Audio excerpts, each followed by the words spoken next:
The Dornier Wal marked aviation history with records that defied the limits of the possible. It traversed long distances, flew at impressive altitudes, and proved itself outstanding in endurance flights. This legendary seaplane remains a testament to man's courage and ingenuity in tackling the challenges of the skies. In 1925, Roald Amundsen and 5 members of his team used 2 DOJ aeroplanes in their attempt to reach the North Pole.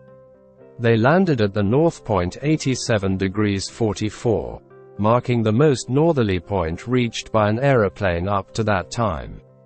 One of the aircraft suffered irreparable damage.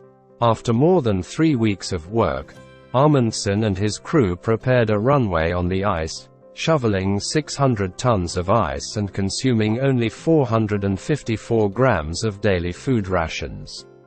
Eventually, the 6 crew members boarded the remaining DOJ, and despite cracks in the ice, they managed to take off and return triumphantly to Norway after being left for dead. The Dornier Do J was better known as Wal, whale in German, was a high-wing monoplane seaplane, modern for 1922 when it made its first flight.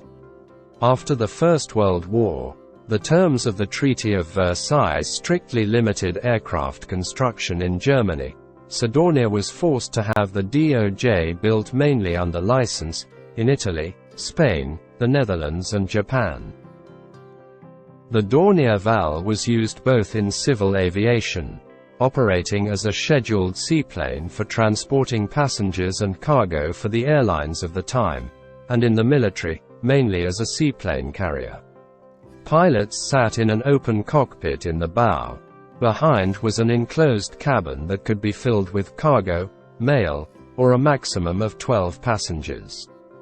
It had 2 355 horsepower Rolls-Royce Eagle IX engines, mounted in tandem, one engine in a pulling configuration and the other in a pushing configuration, giving it a top speed of 180 km per hour and a cruising speed of 140 km per hour. It was produced in several 10 and 8-ton variants, often equipped with a variety of engines. In January 1926, Major Ramon Franco completed the crossing of the Plus Ultra between Spain and South America.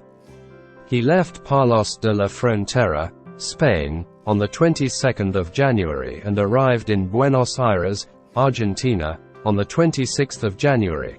After making 4 stopovers for refueling, the 10,270 km journey was completed in 59 hours and 39 minutes.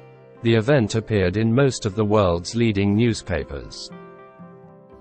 Germany sought the fastest possible method of delivering mail from Berlin to Rio de Janeiro in Brazil. In 1930, a letter took 14 days to arrive. Lufthansa was able to reduce this time to 9 days. Thanks to the seaplane's DOJ, the specifically Atlantic stretch started from Bathurst, Gambia, and arrived at Brazil's Fernando de Noronha Island. As it was not possible to make the Atlantic crossing non-stop, support ships were used to act as ocean refueling stations. The Wal landed alongside the support ship, and were loaded on board with a crane, refueled and set off again by means of a catapult. The ocean crossing took about 13 hours. The aircraft carried 100,000 letters. Also in the military version, the crew of 2 to 4 people traveled in an open cockpit near the bow of the hull. There was a machine gun emplacement in the bow, and 1 or 2 in the center of the ship. The main military users were Spain and the Netherlands. Like Junkers, Dornier became famous for its outstanding commercial metal aircraft. The Wal excelled at a time when seaplane transport was the norm.